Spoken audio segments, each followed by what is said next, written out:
बुद्धिमान हंस। एक बहुत बड़ा वृक्ष था। उस पर बहुत सारे हंस रहते थे। उनमें से एक हंस बहुत ही बुद्धिमान और दूरदर्शी था।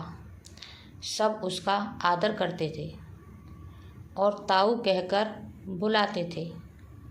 एक दिन उसने एक नन्ही सी बेल को पेड़ के तने पर बहुत नीचे लिपटते हुए देखा तो ताऊ ने दूसरे हंसों को बुलाकर कहा, देखो, इस बेल को नष्ट कर दो, नहीं तो एक दिन यह बेल हम सबको मौत के मुँह में ले जाएगी।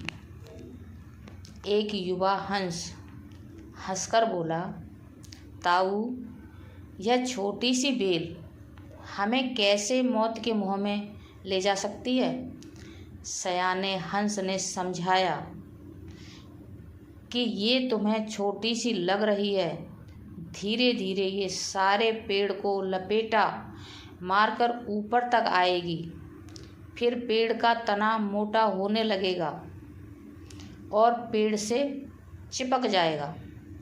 तब नीचे से ऊपर तक पेड़ पर चढ़ने के लिए सीढ़ी बन जाएगी और कोई भी शिकारी सीढ़ी के सहारे चढ़कर हम तक पहुंच जाएगा। फिर हम सब मारे जाएंगे। दूसरे हंसों को यकीन नहीं हुआ और एक हंस बोला, ये एक छोटी सी बेल कैसे सीढ़ी बनेगी।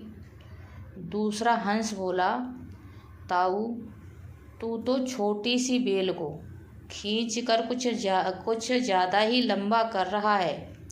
एक और हंस बोला, ताऊ तो अपनी अक्ल का हम पर ज़्यादा ही रौब डालने के लिए अंट संट बोले जा रहा है।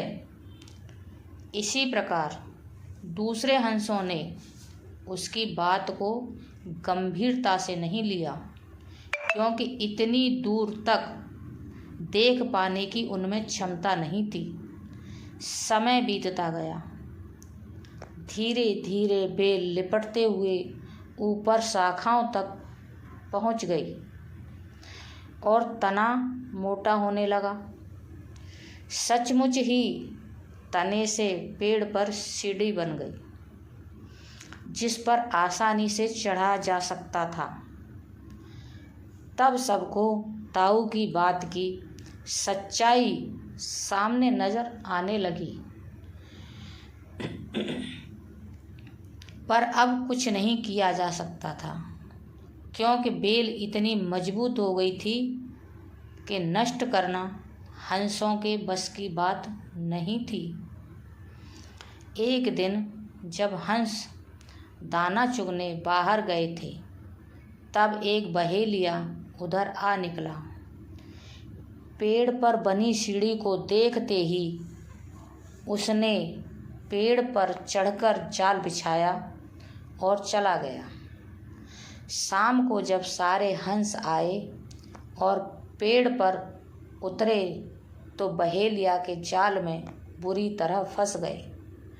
जब वह जाल में फंस गए और फड़फड़ाने लगे, तब उन्हें ताऊ की बुद्धिमत्ता और दूरदर्शिता का पता लगा। तब ताऊ की बात न मानने पर लज्जित थे और अपने आप को कोस रहे थे। ताऊ जी सबसे नाराज थे और चुप बैठे थे। तभी एक हंस हिम्मत करके बोला, ताऊ, हम मूर्ख हैं, हमें माफ़ कर दो और इस संकट से निकलने का कोई उपाय बताओ। आगे से हम तुम्हारी कोई बात नहीं टालेंगे। सभी हंसों ने हामी भरी। तब ताऊ जी ने उन्हें बताया, मेरी बात ध्यान से सुनो। सुबह जब पहेलिया आएगा तब तुम मुर्दा होने का नाटक करना। बहेलिया तुम्हें मरा हुआ समझकर जाल से निकालकर जमीन पर रखता जाएगा। वहाँ भी मुर्दे की तरह पड़े रहना। जैसे ही वह अंतिम हंस को जमीन पर रखेगा, मैं सीटी बजाऊंगा। मेरी सीटी सुनते ही सब उड़ जाना। सुबह जब बहेलिया आया, तब हंसों ने वैसा ही किया जैसा ताऊ जी ने समझाया था।